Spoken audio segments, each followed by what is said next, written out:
semuanya, Assalamualaikum warahmatullahi wabarakatuh. Om Swastiastu, Namo Buddhaya, Salam Kebajikan. Perkenalkan, kami dari 1M Akuntansi Sektor Publik Politeknik Negeri Pontianak. Di sini kami akan membahas materi mengenai pengantar ilmu ekonomi di semester 1. Sebelum itu, kami akan memperkenalkan diri. Let's go!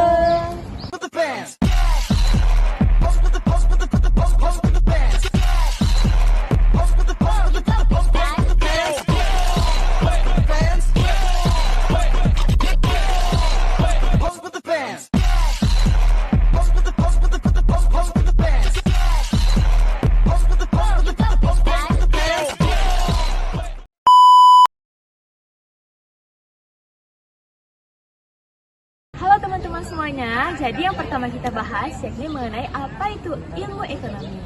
Nah, ilmu ekonomi ini adalah studi yang mempelajari bagaimana individu, kelompok, maupun masyarakat dalam mengalokasikan sumber daya yang terbatas demi keinginan yang tidak terbatas. Nah, ada sejarah singkat mengenai ilmu ekonomi ini. Sejarah ilmu ekonomi. Ilmu ekonomi secara sistematik dimulai pada tahun 1776 dalam karya Adam Smith dengan bukunya yang berjudul The Wealth of Nations, yang dimana beliau memperkenalkan aliran klasik yang menekankan peran pasar dalam mengalokasikan sumber daya dan sedikit intervensi pemerintah. Prinsip ekonomi ini adalah mencari keuntungan yang sebesar-besarnya dengan melakukan pengorbanan yang sekecil-kecilnya. Nah, prinsip ekonomi ini dapat diterapkan dalam kehidupan sehari-hari seperti kegiatan produksi, konsumsi, dan distribusi. Dengan adanya kegiatan-kegiatan tersebut, maka terciptalah yang namanya permintaan dan penawaran. Jadi, apa sih itu permintaan dan penawaran? Permintaan adalah jumlah barang atau jasa yang mampu dan ingin dibeli oleh konsumen. Sedangkan penawaran adalah jumlah barang atau jasa yang mampu dan ingin dijual oleh produsen. Baiklah, lanjut ke keseimbangan. Selanjutnya saya akan membahas materi equilibrium. Equilibrium adalah keseimbangan antara harga dan barang yang diminta oleh konsumen dan yang ditawarkan oleh penjual. Yang pertama, apa sih itu harga equilibrium? Harga equilibrium adalah harga temu yang disetujui antara kedua belah pihak yang dimana menyebabkan terjadinya transaksi jual beli disebut pasar, sehingga equilibrium dapat disebut juga sebagai harga pasar. Pendekatan mencari harga equilibrium terbagi menjadi 3. Yang pertama pendekatan matematis, yang kedua pendekatan kurva, dan yang ketiga pendekatan tabel. Oke, selanjutnya ada faktor-faktor yang mempengaruhi kuantitas equilibrium. Yang pertama yaitu 1. Jumlah barang atau jasa yang ingin dan mampu dibeli oleh konsumen dalam jangka waktu tertentu. Yang kedua yaitu keseimbangan antara permintaan dan tingkat ketersediaan juga mempengaruhi terbentuknya keseimbangan pasar. Yang ketiga yaitu pengendalian harga di pasar juga mempengaruhi terbentuknya keseimbangan pasar. Dan yang keempat yaitu produsen yang menyediakan produk yang sesuai dengan permintaan juga mempengaruhi terbentuknya keseimbangan pasar. Selanjutnya yaitu pengertian elastisitas permintaan. Apa sih itu elastisitas permintaan? Elastisitas permintaan merupakan pengaruh dari perubahan harga terhadap jumlah atau produk barang yang diminta. Adapun faktor-faktor yang mempengaruhi elastisitas permintaan yaitu 1. Ketersediaan barang alternatif atau substitusi. Yang kedua yaitu jumlah penggunaan barang maupun jasa. Yang ketiga, jumlah pengeluaran atau produk barang dan jasa. Jenis-jenis elastisitas permintaan terbagi menjadi beberapa. Yang pertama yaitu inelastis. Inelastis jika di persentase dari jumlah barang yang diminta kurang dari persentase perubahan harga. Yang kedua yaitu uniter. Elastis permintaan disebut uniter atau uniter jika persentase dari jumlah barang yang diminta sama dengan persentase perubahan harganya. Yang ketiga yaitu elastisitas sempurna. Elastisitas sempurna atau tidak terhingga bisa terjadi jika pada suatu harga yang ditawarkan bisa membeli atau menjual seluruh barang yang tersedia di pasar. Yang keempat yaitu inelastis sempurna. Kondisi permintaan inelastis sempurna bisa terjadi jika perubahan harga yang terjadi tidak berpengaruh pada jumlah permintaan barang itu sendiri. Yang kelima yaitu ada elastis. Terjadi ketika persentase perubahan jumlah barang yang diminta maupun yang ditawarkan lebih tinggi daripada persentase perubahan harganya. Pengertian elastisitas penawaran. Elastisitas penawaran adalah ukuran yang menunjukkan seberapa besar perubahan jumlah barang yang ditawarkan oleh produsen akibat kenaikan harga barang, atau jika harga barang naik, maka jumlah barang yang ditawarkan juga akan meningkat. begitu juga sebaliknya. Adapun faktor yang mempengaruhi elastisitas penawaran, yang pertama yaitu adanya ketersediaan barang substitusi, yang kedua proporsi pendapatan yang digunakan, tiga yaitu pentingnya barang dalam kehidupan sehari-hari. Berikutnya yaitu ada jenis-jenis elastisitas penawaran. Yang pertama yaitu elastisitas penawaran elastis. Elastisitas penawaran elastis adalah keadaan ketika koefisiensi elastisitas penawaran lebih dari 1. Yang kedua yaitu elastisitas penawaran inelastis. Elastisitas penawaran inelastis adalah kondisi ketika jumlah barang yang ditawarkan tidak mengalami perubahan meskipun harga berubah. Yang ketiga yaitu elastisitas penawaran uniter. Elastisitas penawaran uniter adalah keadaan ketika persentase perubahan penawaran suatu produk sama dengan persentase perubahan harga produk tersebut. Oke, selanjutnya saya akan menjelaskan mengenai pengertian skedul dan kurva. Yang pertama yaitu ada pengertian skedul dan kurva permintaan. Skedul dan kurva adalah salah satu kesatuan yang saling terikat, yang dimana skedul adalah pencatatan harga barang dengan jumlah barang yang diminta, kemudian kurva adalah gambaran grafik dari pencatatan tersebut. Adapun hukum permintaan, jika harga barang turun maka jumlah barang yang dijual akan naik, kebalikannya jika harga barang naik maka jumlah barang yang dijual akan menurun. Kemudian ada faktor yang mempengaruhi skedul dan kurva permintaan. Yang pertama yaitu ada harga barang dan jasa. Jika harga barang dan jasa mengalami kenaikan atau penurunan, itu akan mempengaruhi gambaran kurva permintaan. Yang kedua yaitu kebijakan pemerintah. Jika pajak pada barang tertentu mengalami kenaikan, itu akan mengurangi permintaan konsumen, sedangkan subsidi akan meningkatkan permintaan. Yang ketiga yaitu ada faktor musiman. Beberapa barang pada saat musim tertentu akan mengalami peningkatan permintaan, contohnya seperti jas hujan pada musim hujan. Selanjutnya yang kedua saya akan menjelaskan mengenai pengertian dan kurva penawaran. Skedul dan kurva penawaran. Skedul penawaran adalah tabel yang menunjukkan hubungan antara harga dan jumlah yang ditawarkan pada tingkat harga tertentu. Kemudian kurva penawaran adalah grafik dengan kemiringan positif yang menggambarkan bahwa semakin tinggi harga, semakin besar jumlah barang yang ditawarkan oleh produsen. Adapun hukum penawaran, jika harga barang naik, maka jumlah barang yang ditawarkan akan naik. Sebaliknya, jika harga barang turun, maka jumlah barang yang ditawarkan akan menurun. Kemudian ada faktor-faktor yang mempengaruhi skedul dan kurva penawaran. Yang pertama ada harga barang, kemudian jumlah penjual dan produsen, harga barang pengganti, bencana alam, biaya produksi, dan kemajuan teknologi. Kemudian ada pengertian pergeseran dan pergerakan kurva. Pergeseran kurva terjadi karena perubahan faktor di luar harga barang seperti teknologi, biaya produksi, atau pendapatan.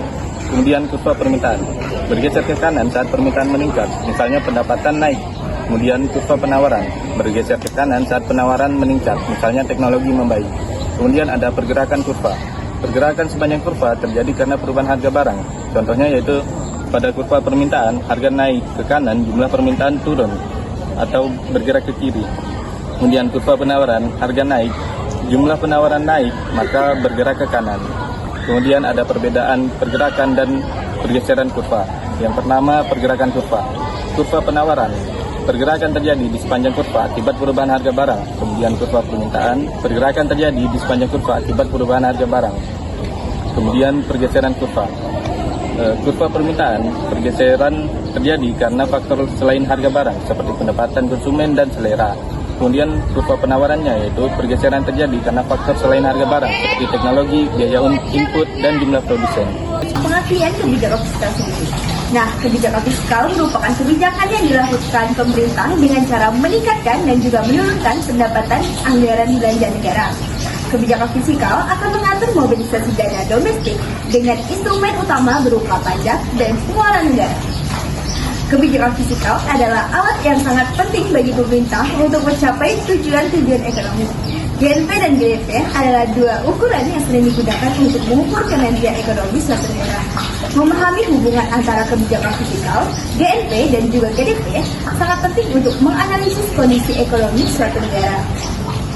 GNP dan GDP juga sering digunakan sebagai alat menghitung output pendapatan nasional. Nah, kira-kira output pendapatan nasional itu apa sih? Output pendapatan nasional merupakan indikator kunci yang mencerminkan kinerja ekonomi suatu negara. Output nasional diukur dalam dua bentuk. Yang pertama ada GDP atau produk domestik bruto. GDP adalah total nilai barang dan jasa yang diproduksi di dalam batas geografis di suatu negara dalam satu periode tertentu.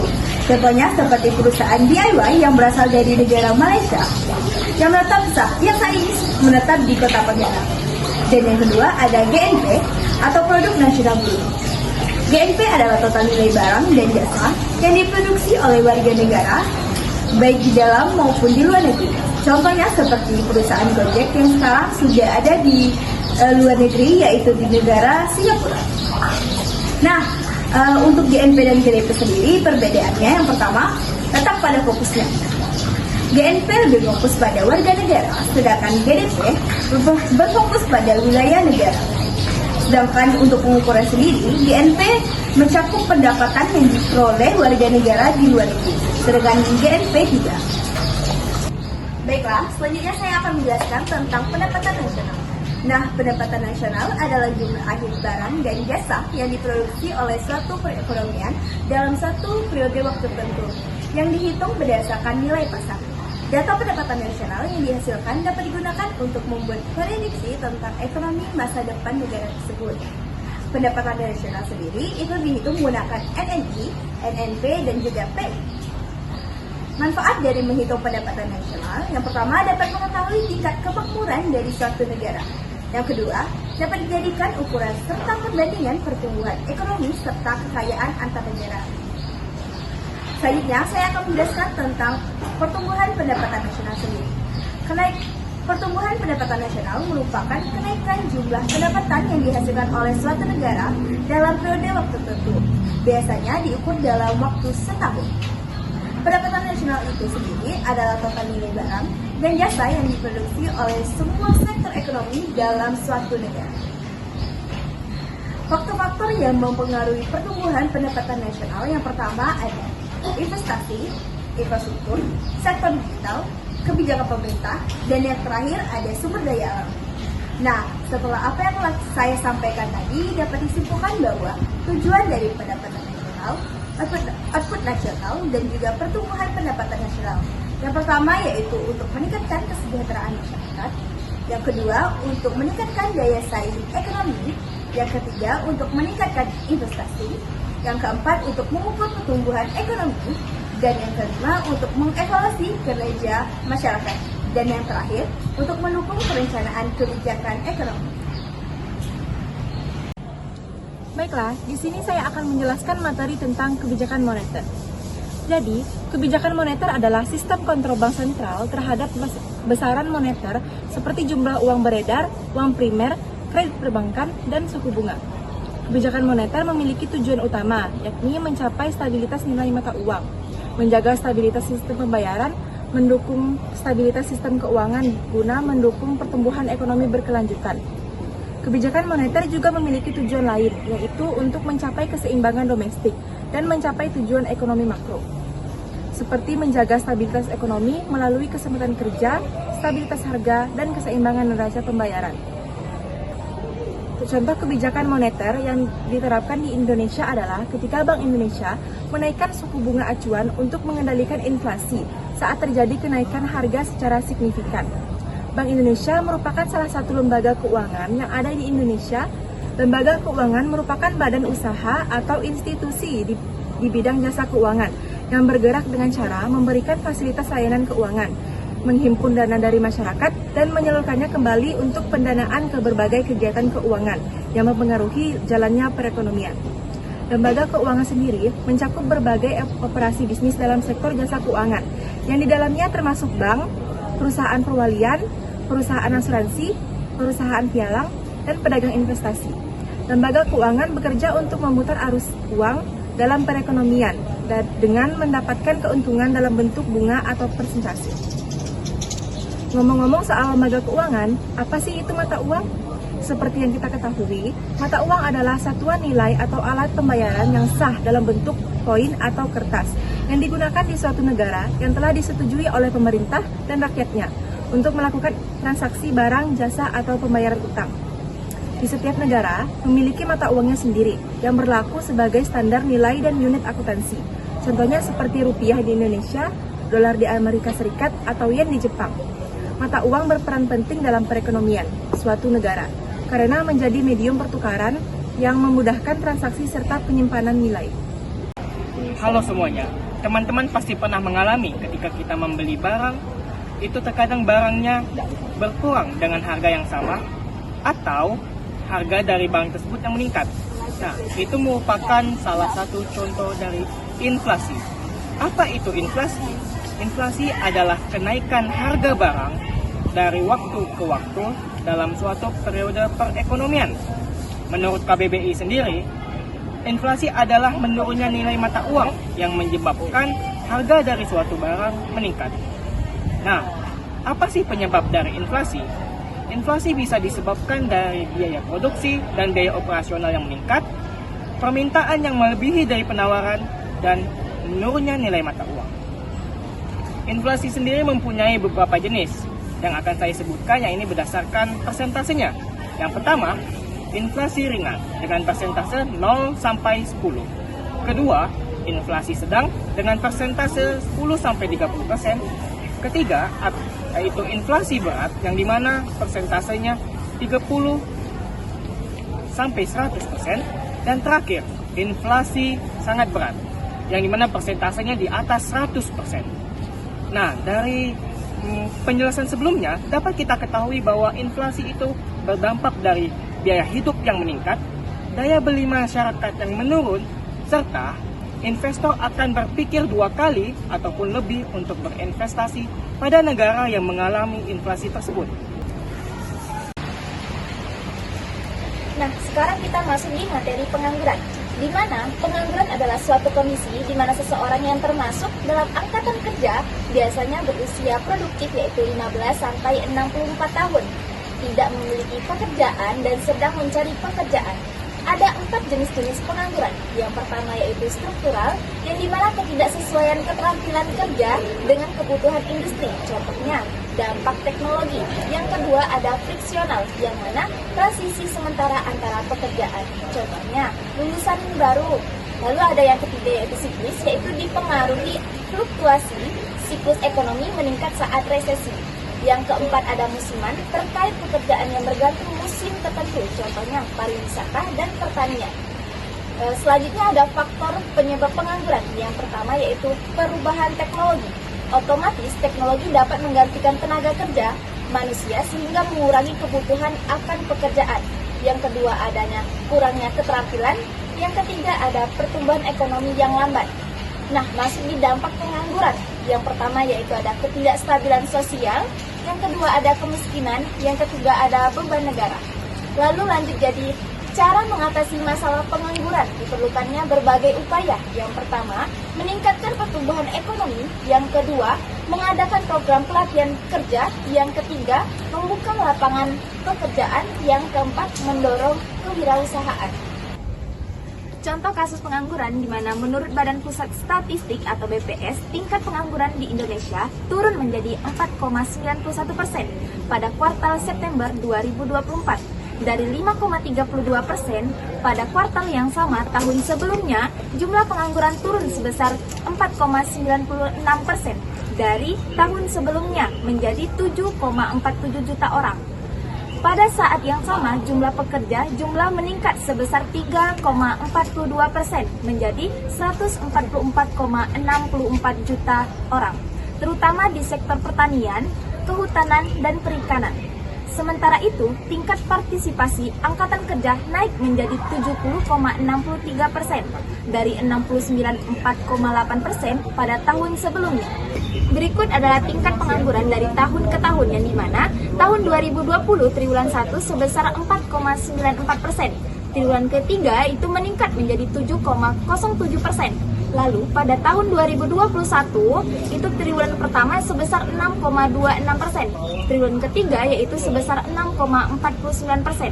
Lalu tahun 2022 triwulan pertama yaitu 5,83%. Lalu triwulan yang ketiga sebesar 5,86%.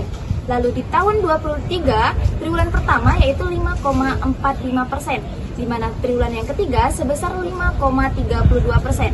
Sedangkan di 2024 sekarang ini yaitu triwulan pertama sebesar 4,82%, triwulan ketiga yaitu 4,91%. Dapat disimpulkan bahwa angka pengangguran tertinggi ada di tahun 2020, triwulan ketiga sebesar 7,07%, dan angka pengangguran terendah ada di tahun 2024, triwulan pertama sebesar 4,82%. Sekian video penjelasan dari kami. Jangan lupa like, Comment and share. Thank you.